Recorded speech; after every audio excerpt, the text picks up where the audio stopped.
Hi, I'm Deterius. And I'm Sanisha, and we are your friendly neighborhood reviewers. We review all types of things from entertainment to television to news and food. Like and subscribe to our channel.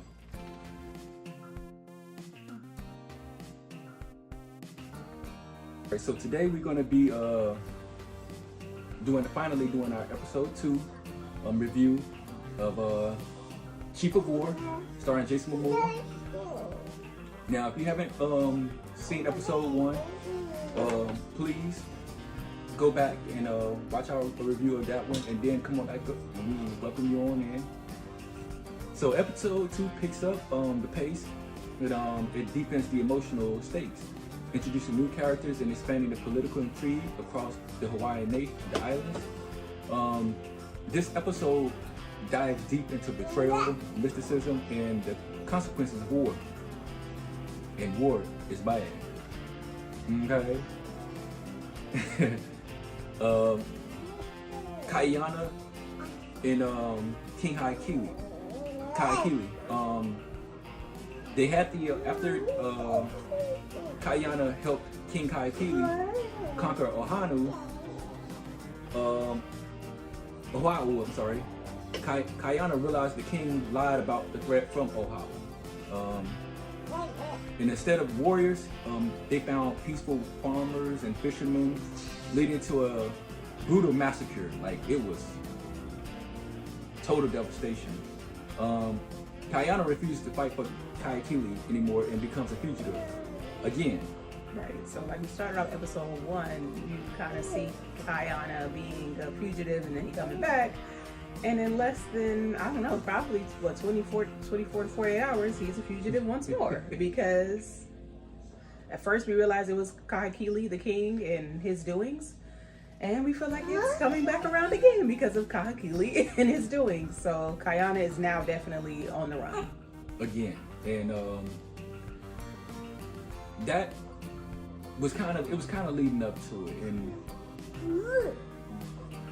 even when the way that Kaiana left, like, you could tell he was up to here with it.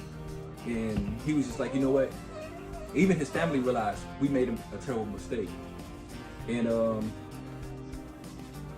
so they went on the run. Then it flashes off to, we meet a new character, Kahamanu.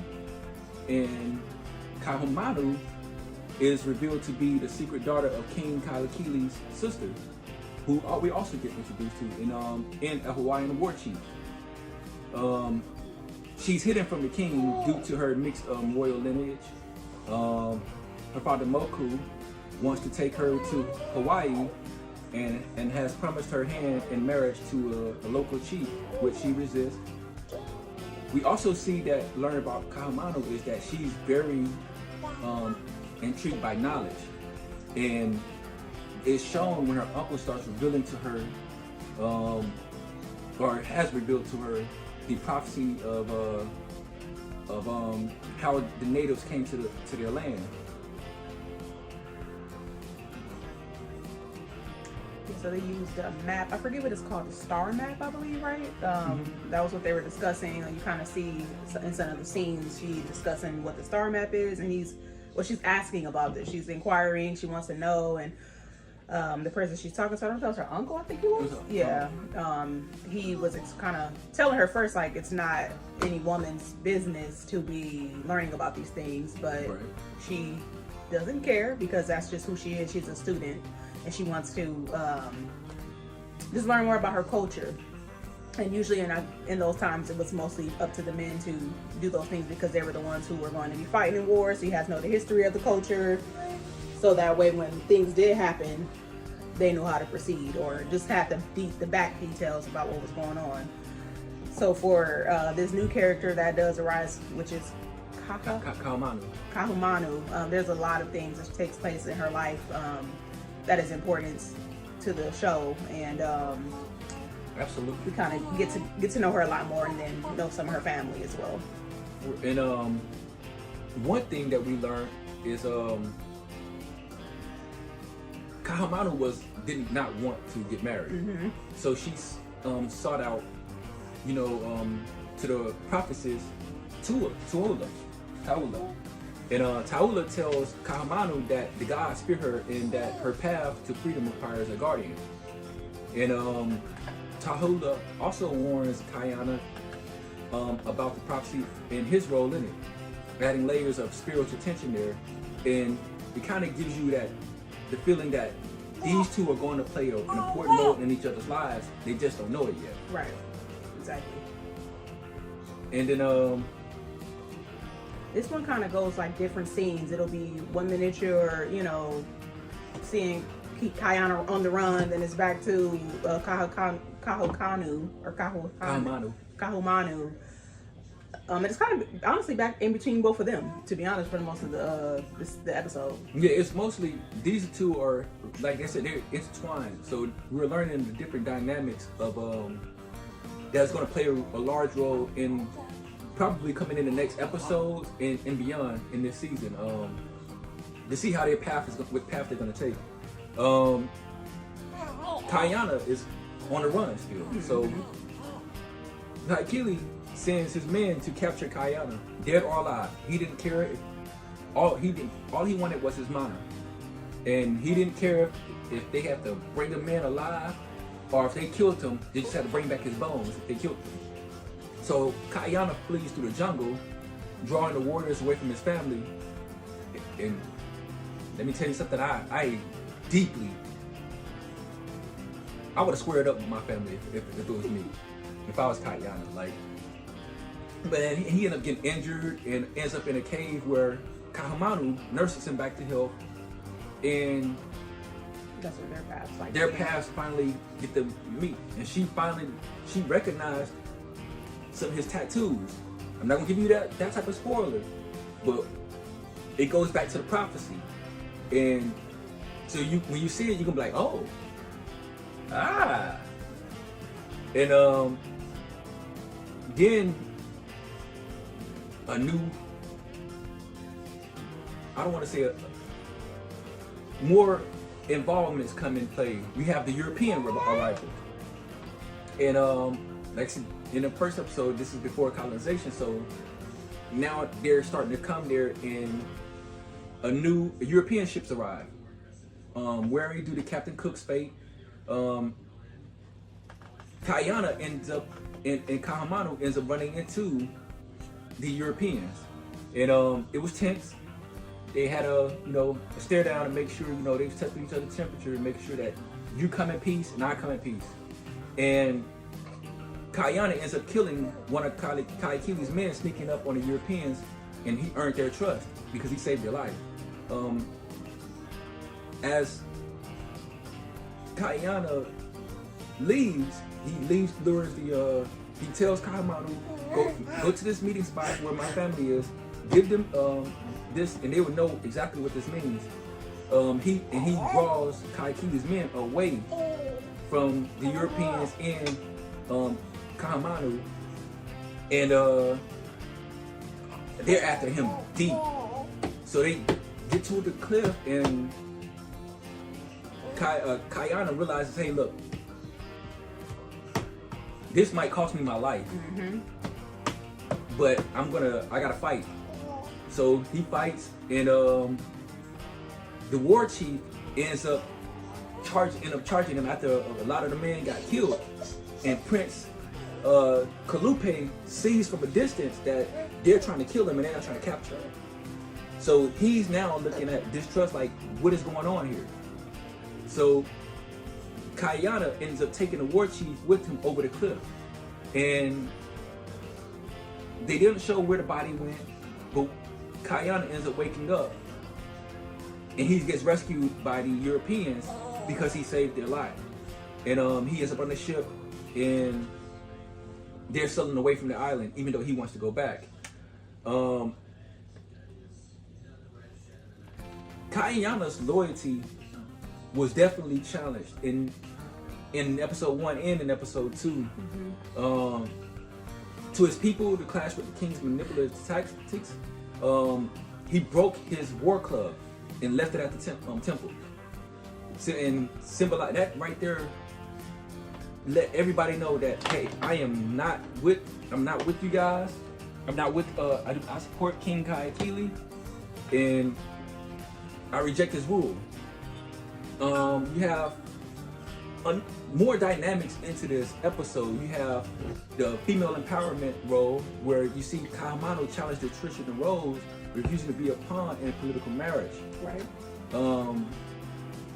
She believes her life is much more than just being somebody's wife, and there is truth to that, and especially when it's like forced, you know, and it's right. arranged. It's not like you meet somebody, you love them, you want to marry them. It's like you just giving me the. I mean, that's how it was. Though when you look at a lot of these shows, or just like study history, a lot of the times it was arranged, and a lot of times it was forced. Unfortunately, that's what women were raised to do, is to raise families. Unfortunately, so it does. It kind of embrace the female empowerment aspect of it. I can see that in the show as well. It definitely does, and she kind of, where they went with it, she kind of accepted her role because out of necessity. Right. Because it's either she gets married or you're gonna be left out here to die. So she was stuck in between a rock and a hard place. But her spiritual significance hit as a larger destiny for her, and not only just her, it's for the entire culture. We're gonna go over a little bit of the things that we kind of saw, which is the cultural mysticism. Hawaiian gods and seers play a central role in guiding characters' decisions. Yeah.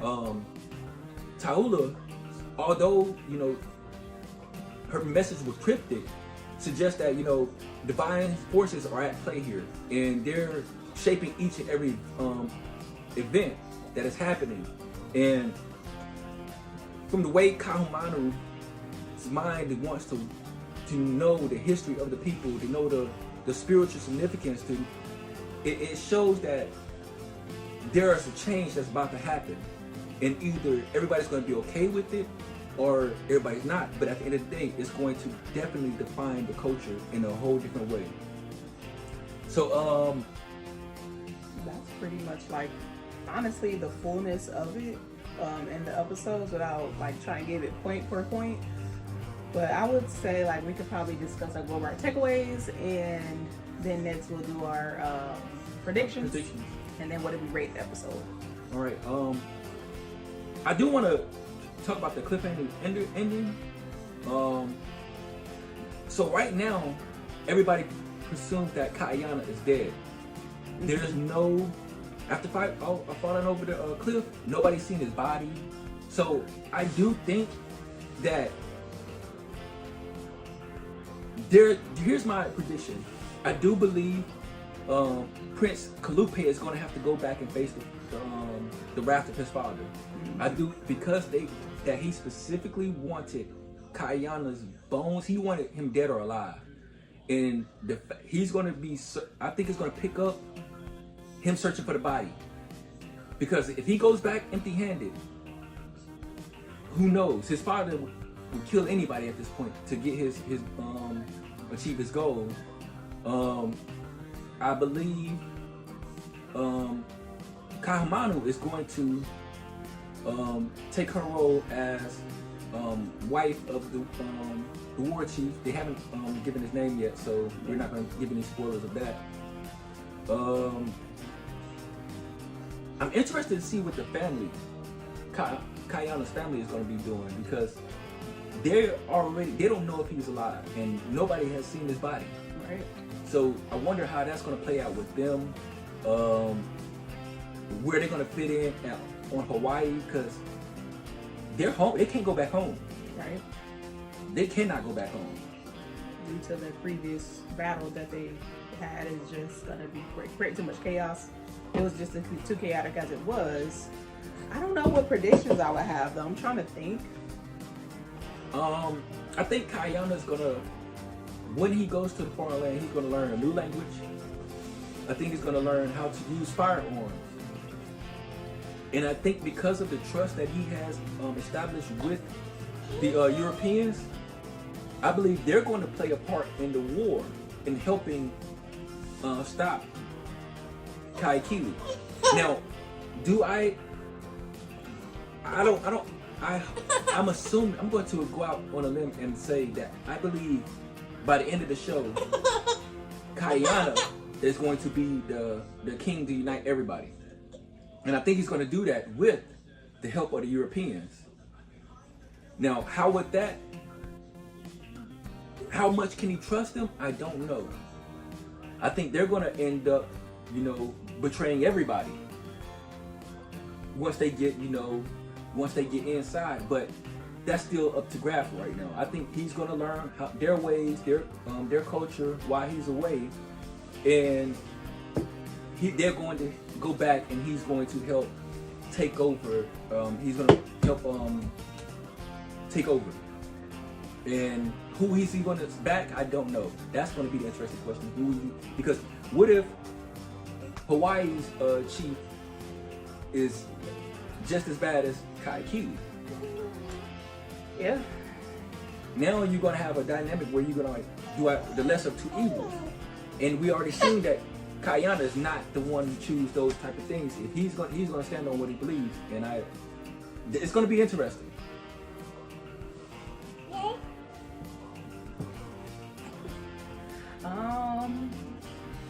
I am not sure what my expectations are. I definitely am looking forward to seeing how Kahumanu's whole experience is going to be as a married person because of. Come here. Come here, boo boo. Yeah, come here.